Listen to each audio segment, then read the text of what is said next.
Can't no nigga hurt me worse than I already been hurt. I lost my mama, my daddy, my brother, my sister, my grandmother, my grandfather, my grandmothers on both sides, my partners. I'm already dead, nigga, inside. So this little funny shit that I chose music, I'm not tripping. Birdman is slipping right in front of everyone's eyes, dozing off mid-performance while the cameras keep rolling. This is the same man who once built one of hip-hop's strongest empires straight from the trenches, only to watch it crack apart through endless lawsuits, sketchy deals, and heavy personal blows. His fall isn't about losing money. It's about watching his name fade from legend status right in front of millions. By 2025, fans were worried again, but this time it wasn't about drama or beef. I was born in poverty. I was raised by junkies and boys' home all my life, so I just thought maybe I'm just a chosen. It was about Birdman's health. His body and mind both seemed to be taking some real hits, and people couldn't stop talking. When the Hot Boys reunion tour kicked off, bringing Birdman, Lil Wayne, Juvenile, Turk, and BG back together for the first time since the early 2000s, the streets went wild. This was supposed to be a massive celebration of history, Cash Money royalty back on one stage again.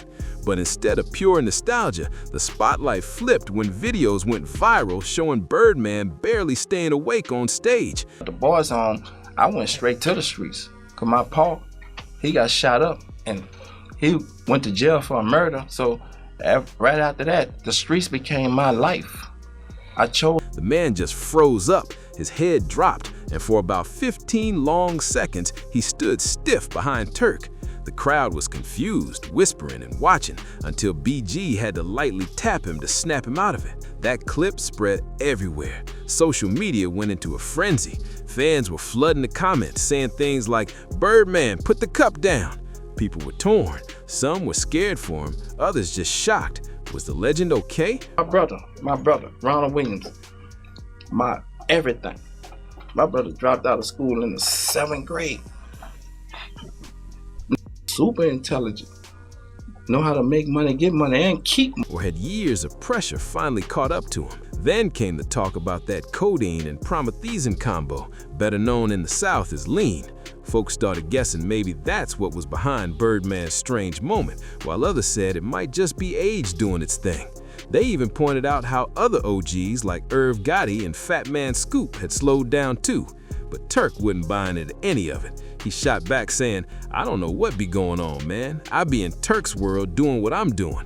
They gonna always turn something into something that ain't." BG also laughed it off on Drink Champs, saying the crew found the whole thing funny. Things heated up again when a new clip dropped from a Harlem event in October 2025. No nigga hurt me worse than I already been hurt. I lost my mama, my daddy, my brother, my sister, my grandmother, my grandfather, my grandmothers on both sides, my partners. I'm already dead, nigga, inside. So this little funny shit that I chose music, I'm not tripping. And once more, Birdman looked like he was nodding off on stage. The internet went crazy. Within hours, timelines were packed with the same old questions. Is he okay? What's going on with Birdman? His team tried to calm it down fast, saying he was just exhausted from the non-stop tour grind, but the streets weren't buying it. Rumors started flying again. Talk about lean, relapse, seizures, or deeper health issues flooded social media. I just wanted to have a clearing relationship with people that I started the business with. Thanks. Everybody that I started with, I'm in good space with them. Fresh know what I did. Now know what I did. Wayne know what I did. If not, you think they'll be fucking me? Yeah. They This time, it didn't feel like gossip. People were truly scared for the man who helped shape the entire sound of modern hip-hop. Then, just when things couldn't get messier, Birdman's personal life took center stage. News broke that singer Toni Braxton, who had secretly tied the knot with Birdman back in August 2024, had filed for divorce only 2 weeks later. 2 weeks! The case ended up being dismissed in January 2025, meaning they were technically still married, but the love, that was long gone. Both wiped each other's pictures from their pages, and Toni stopped wearing her ring. Fans clocked it instantly. By October 2025, Toni started speaking up, and what she revealed had everyone talking. Talking to Fresh today. Me and Fresh was on the phone, right? And I was telling Fresh, Bro, I swear to God, I ain't know nothing about this publishing shit. I didn't know. And Fresh used to be like, cause Fresh was on before me. Right. And he was like, Stunner, bro, we got publishing money, bro. We supposed to be. She dropped shocking claims about what she called Cash Money's death rituals. She made it clear she wasn't talking about anything dark or supernatural, but rather symbolic acts that showed just how toxic things had become inside that circle. Tony said loyalty within the crew got tested through wild gestures, matching tattoos, men greeting each other with kisses, everyone calling Birdman daddy, and showing off piles of money and luxury cars for the cameras. According to her, those so-called rituals weren't just about loyalty. They stripped artists of their independence and locked them into Birdman's world. If you didn't play by Birdman's rules, you were done. No second chances. Braxton said it felt like being trapped inside a secret circle where loyalty had to be proven before you could even get your shine. And those flashy gifts, she claimed they weren't tokens of love. They were all about control. That's wild energy, almost like something straight out of a cult. Braxton believed that this toxic loyalty culture didn't just break down artists, it started breaking Birdman himself. And it's my son, and I always looked at it like, because I was in the streets, and I thought this might be the last time they ever see me. Damn. Because I was living like that. Right. So I was like, that's what that shit really. She said those strange public moments in 2025 look like more than exhaustion. They look like the weight of his own empire coming back to haunt him. For Tony, being tied to that cash money lifestyle only made things harder. She'd already been battling lupus and heart complications, and she said all the stress and chaos surrounding Birdman made her recovery nearly impossible. At some point, she had to choose her own peace over the madness, and she walked away. But Birdman didn't stay silent. Word spread that he allegedly fired back, calling Tony a gold digger who was after half of his reported $160 million fortune. He even accused her of pawning her $5 million engagement ring. That accusation sent shockwaves online.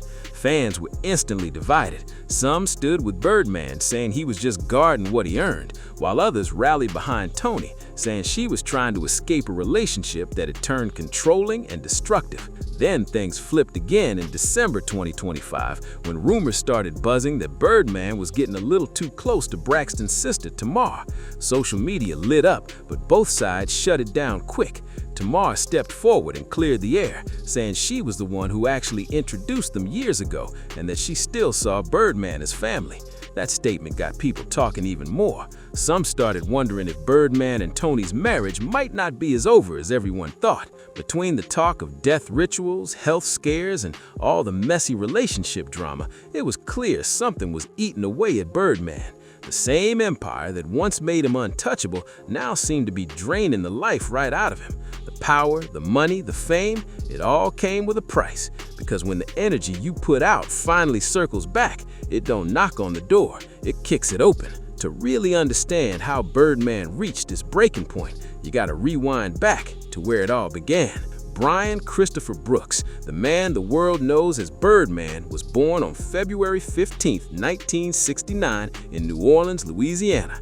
He grew up in the Magnolia Projects, a place known for struggle, hustle, and pure survival. Out of 23 kids, he was one of 10 brothers and 12 sisters. His mom, Gladys Brooks, was the backbone who held the whole family together through every storm, every loss, and every hard day in the trenches. Birdman always spoke with deep love when it came to his mom, Miss Gladys, the only real light shining through all the chaos. She was his anchor, the one name he still carries proudly in his music and business. But even that small bit of stability he had as a kid was built on shaky ground. In interviews, he's never sugarcoated it. His childhood was rough, raw, and full of pain. By 14, Birdman was already out in the streets hustling hard, chasing money however he could. He once claimed he hit his first million before he even turned 15, and not from music, but straight from the grind of the streets. At 16, things took a dark turn when he and his stepbrother got caught up in a serious case involving heroin possession and distribution. That landed him an 18-month sentence behind bars, real time that forced him to grow up faster than most grown men ever do. But instead of breaking down, Birdman came out with a new mindset and a solid plan. In 1991, at just 22, he linked up with his brother, Ronald Slim Williams, and together they flipped the whole game on his head. Out of the New Orleans bounce scene, they built Cash Money Records, a raw, independent label that spoke for the streets and gave a voice to a whole new generation. Slim had dropped out by 7th grade, but Birdman always gave him props, calling him the real brain behind the business. He said Slim had a gift for turning every single dollar into something bigger. Birdman brought the energy, Slim brought the structure, and together they created an empire that nobody saw coming. Then came their power move, the creation of the Hot Boys. The lineup was stacked: Juvenile, BG, Turk, and a young Lil Wayne, who Birdman had spotted when Wayne was just 9 years old. That kid was pure fire, writing verses way beyond his age and spitting like he was born for the mic. By 1998, the grind paid off. Cash Money Records locked in a massive $30 million deal with Universal Records, a deal that flipped the industry upside down. With albums like Guerrilla Warfare and anthems like Bling Bling, they took over the charts and had the whole rap world in a chokehold. But even with fame and money pouring in, life kept throwing punches. In 1996, Birdman's father, Johnny Williams, was killed in a tragic car accident, a heartbreaking loss that hit him deep. It was another reminder that no amount of success could erase the pain he carried from the streets. Every win came with a scar, but that's what made Birdman push even harder to build his legacy. Birdman has always been real about how all that pain shaped him. He turned heartbreak into pure hustle power. Every loss, every scar just made him sharper. By his early 20s, he had gone from the Magnolia Projects to closing $30 million deals, living proof that the streets can raise a mogul. He even couldn't believe how far he had come. It was like watching his wildest dreams unfold in real life. Through the 2000s, Cash Money Records was unstoppable, dropping hit after hit, running the charts year after year. Lil Wayne was on fire with his Carter series, dominating the rap game like no one else. And when Drake and Nicki Minaj joined the squad, it was game over. Cash Money turned into a hit factory, money flowing non-stop, shows selling out, and luxury cars lining up in the driveways. Birdman's net worth skyrocketed to around $160 million, and he even claimed that through his partnership with Universal Records, he pulled in a jaw-dropping $2.5 billion over the years. That's billionaire talk for real. But success at that level came with a heavy cost. Birdman later admitted that early in his grind, he didn't really understand the full business side of the music world. He was focused on winning, but the paperwork, that's what came back to bite him hard. The same deals that built his empire were the ones that quietly set him up for chaos later on. What looked like unstoppable success was actually planting the seeds for future drama, lawsuits, money disputes, and public beefs that would turn into some of the biggest feuds hip-hop had ever seen. The come-up was loud, but the downfall was already waiting in the shadows. Cash Money became famous not just for making hits, but for the darker rumors behind the scenes. Whispers spread that the label was allegedly finessing its own artists. People kept saying checks were being delayed, albums were getting shelved, and loyalty was being tested in ways that didn't sit right. Over and over again, it was the same story. Artists would sign, blow up, and then turn around and accuse Birdman and Slim of freezing their money or breaking promises. The most painful fallout of them all came between Birdman and the one artist he loved like blood, Lil Wayne. Birdman had discovered Wayne as a kid and raised him like his own son. They built an unbreakable bond, or so everyone thought.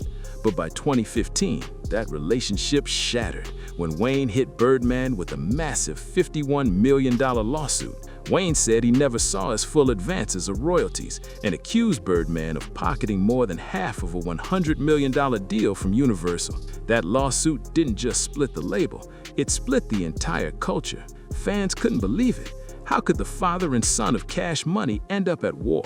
That $51 million lawsuit cracked open the side of Cash Money that no one wanted to see, the side hidden behind all the diamonds and gold. Wayne accused Birdman of teaming up with the label to freeze him out of his own profits, leaving him hanging while the empire he helped build kept cashing checks. What used to be a brotherhood, the ultimate father and son bond, turned into one of hip-hop's messiest legal wars. The case dragged on for years, and fans had to watch their heroes take shots at each other in public. By 2018, they finally reached a settlement, but the trust, that was long gone. Birdman later admitted straight up that the whole situation was his biggest regret. According to Birdman, he tried to make things right the only way he knew how, by showing up to Wayne's spot himself. He said he pulled up, looked Wayne in the eye, and gave him more than he ever asked for. Birdman claimed their bond went deeper than contracts or cash. It was about real loyalty, the kind you can't fake in this game. But Lil Wayne wasn't the only one feeling like he'd been burned. The same type of smoke came from Juvenile, BG, Manny Fresh, and a long list of other artists who said they got stuck in shady contracts. Some claimed their deals were split 80-20, with twisted recoupment terms and missing royalty checks that left them struggling while the label raked in millions. And when some tried to speak up, their albums got shelved, or they got pushed right out of the spotlight altogether. Birdman eventually admitted he made a lot of mistakes back in those early days. He said he didn't fully understand the business side, especially how publishing and royalties really worked. He insists he's paid everyone what they were owed and that he's made peace with the past, but the reputation still follows him like a shadow. Manny Fresh, the genius who produced the signature Cash Money sound, walked away after too many fights over publishing and payment. Birdman later said he simply didn't know the paperwork game back then, but fans weren't buying it. To this day, Birdman's name still gets dragged every time the topic of shady record deals comes up. Online debates always circle back to him, with people comparing him to Diddy or Suge Knight, accusing him of running an empire built on control, loyalty tests, and manipulation. Critics have even labeled him one of the grimier bosses in hip-hop, claiming he profited off other people's grind. But Birdman never stays quiet. He's clapped back time after time, saying he's handled his business right and made sure every artist got what was theirs. In his mind, the empire stands tall, and so does his word. Then came one of the most controversial and unsettling chapters in Birdman's entire story, the one that completely shifted how fans saw his legacy. An old photo from the early 2000s resurfaced, showing Birdman kissing Lil Wayne on the lips, and the internet went crazy. The picture spread like wildfire, leaving fans shocked and confused. Birdman tried to clear the air, saying it was nothing more than a father and son type of thing, a show of love and loyalty between them. But social media wasn't having it. The reaction was intense, and that moment would follow both of them for years. Things got even heavier when years later, Wayne made a public comment that stirred up even more controversy. He said that when he was just a kid, Birdman had encouraged him to be with an adult woman. That statement shocked the culture. Fans were disturbed, and conversations about what really went on behind the scenes started exploding online. The story made people question Birdman's influence, his judgment, and his role as a mentor. Many viewed it as deeply inappropriate and said it crossed serious moral lines. That one revelation forever changed how the world looked at their relationship, showing that the finesse inside Cash Money wasn't just about money. It reached into personal boundaries too. But Birdman didn't stop moving.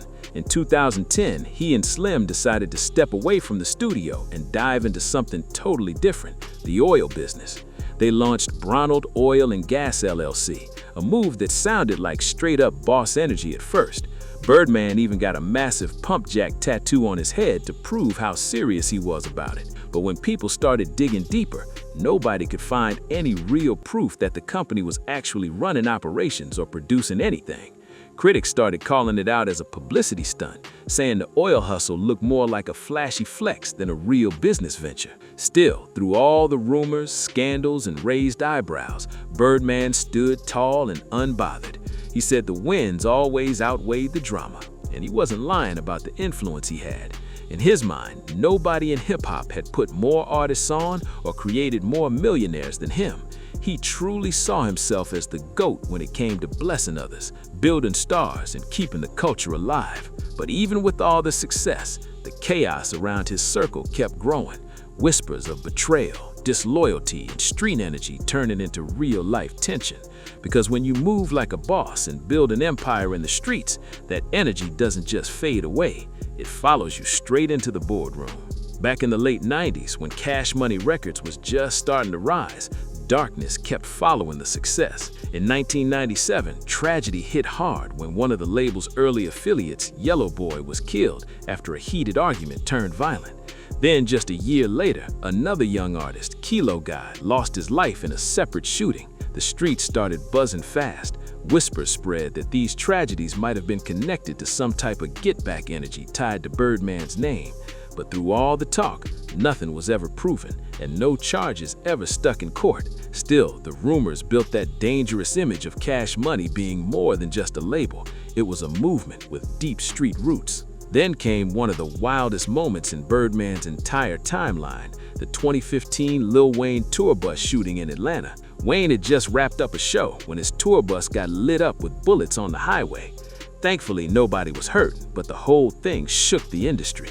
Not long after, prosecutors in Cobb County, Georgia hit Jimmy Pee Wee Carlton Rasco, who was said to be linked to Young Thug's crew, with 30 serious charges, including aggravated assault. Investigators claimed they had phone records showing calls between Birdman, Young Thug, and the shooter around the same time as the attack. The alleged motive, revenge for Wayne's $51 million lawsuit with Cash Money. The indictment papers even mentioned Birdman by name, but he was never charged with anything. Still, just seeing his name in those court files had people questioning what was really going on behind the scenes. Birdman stood firm, calling every accusation straight-up lies. He said he had nothing to do with the shooting and that people were trying to twist the story for clout. But even with his denial, that case cast another dark cloud over his name. It fed into the idea that the street life surrounding Cash Money never really disappeared. It just got quieter while the business got louder. Eventually, Jimmy Winfrey, the man accused of pulling the trigger, got hit with a 10-year sentence, but that didn't clear the air. It only made people talk even more. Then came another spark, Birdman's move to sign Young Thug under Rich Gang. What was meant to be a power play turned into fresh tension when fans noticed Rich Homie Quine stepping back.